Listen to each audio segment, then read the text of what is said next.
Hero Honda 90s के समय से लेकर आज तक यह नाम हर किसी के जुबान पर छाया रहता है, क्योंकि हीरो और होंडा के कोलैबोरेशन से बनी यह कंपनी दुनिया में सबसे अच्छी टू व्हीलर व्हीकल्स बनाती थी। लेकिन कंपनी के प्रॉफिटेबल होने के बाद भी ये दोनों कंपनी आखिर अलग कैसे हो गई और कैसे होंडा ने भारत की कंपनी हीरो को धोखा दिया, तो चलिए जानते हैं। एक्चुअली हीरो एक साइकिल बनाने वाली कंपनी थी जिसकी नींव ब्रजमोहन लाल मुंजनाल ने 1956 में रखी थी और 1975 तक हीरो भारत की सबसे बड़ी साइकिल बनाने वाली कंपनी बन गई।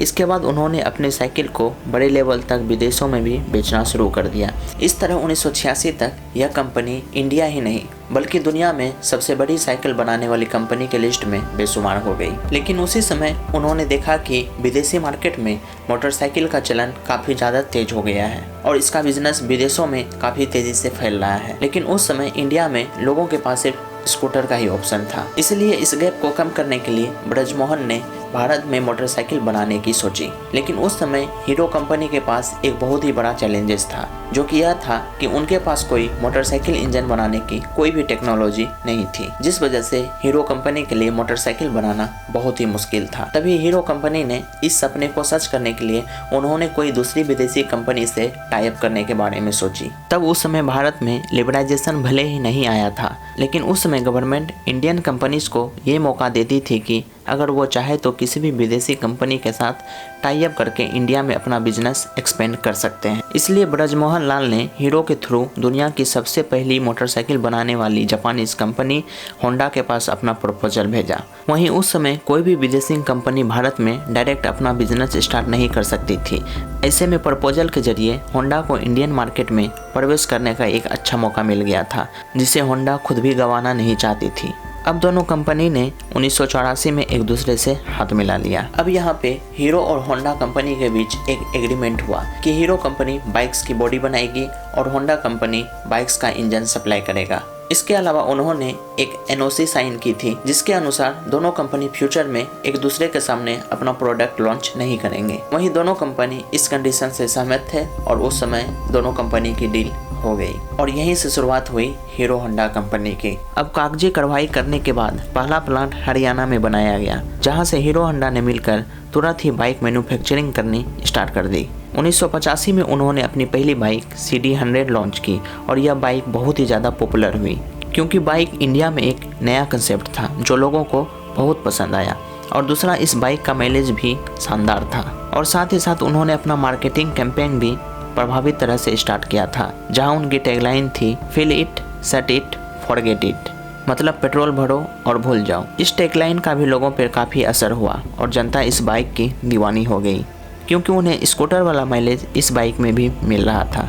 वहीं सब कुछ अच्छा तो चल रहा था, लेकिन जापानी करेंसी में अचानक उछाल आ गई, जिसकी वजह से जो स्पेयर पार्ट जापान से आते थे वो काफ़ी महंगे होने लगे और हीरो होंडा को अपनी बाइक अफोर्डेबल बनाने में काफ़ी दिक्कतें आने लगी। और दूसरी प्रॉब्लम यह भी थी कि इंडियन मार्केट में होंडा के अलावा बहुत सारे ऐसे भी कंपनी आने लगे जो कि बाइक बनाते थे।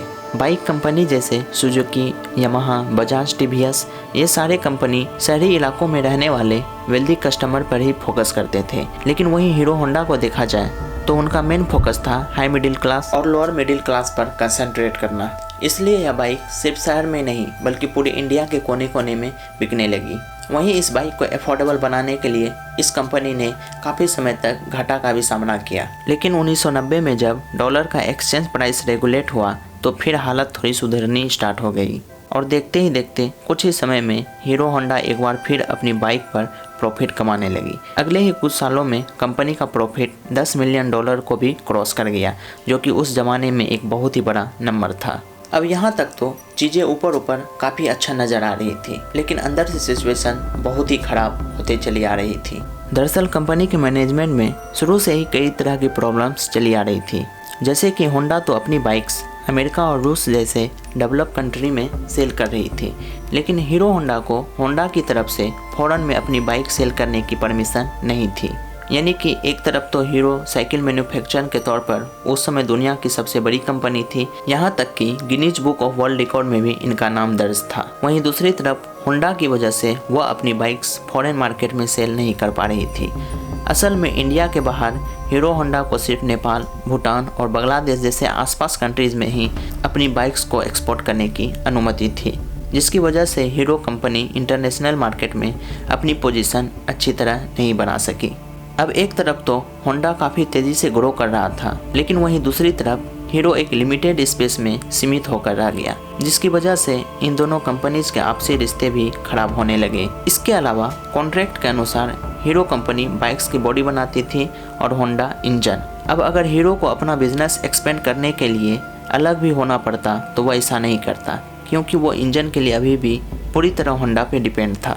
लेकिन उन्हें अच्छी तरह से समझ आ गया था कि अगर होंडा कंपनी से अलग होना है तो उन्हें बाइक की इंजन खुद ही मैन्युफैक्चर करनी पड़ेगी। अब हीरो कंपनी ने हीरो होंडा बाइक सेल करने के बाद उन्हें उनके हिस्सा का जितना भी प्रॉफिट मिलता था वो सारे पैसे को इंजन मैन्युफैक्चर कराने में इन्वेस्ट करने लगे, जिस वजह से हीरो और होंडा कंपनी के बीच दरारें और भी ज़्यादा हो गई।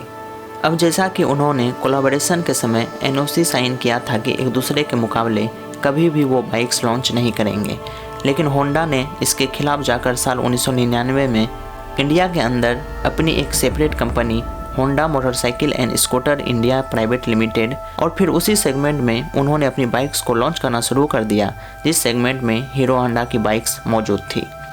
इस तरह देखा जाए तो इंडियन मार्केट के अंदर होंडा ने अपनी बाइक्स को हीरो होंडा के सामने लाकर खड़ा कर दिया, जिसकी वजह से हीरो होंडा के कस्टमर्स डिवाइड होने लगे। और इसके कुछ सालों बाद ही होंडा ने एक्टिवा को लॉन्च करके स्कूटर सेगमेंट में भी प्रवेश कर लिया। अब अगर देखा जाए तो इस पूरे मामले में होंडा की 5 उंगलियां घी में थी, क्योंकि होंडा को हीरो होंडा से तो प्रॉफिट मिल ही जाता था, साथ ही साथ उसे होंडा कंपनी के जरिए भी बिजनेस जनरेट होने लगा।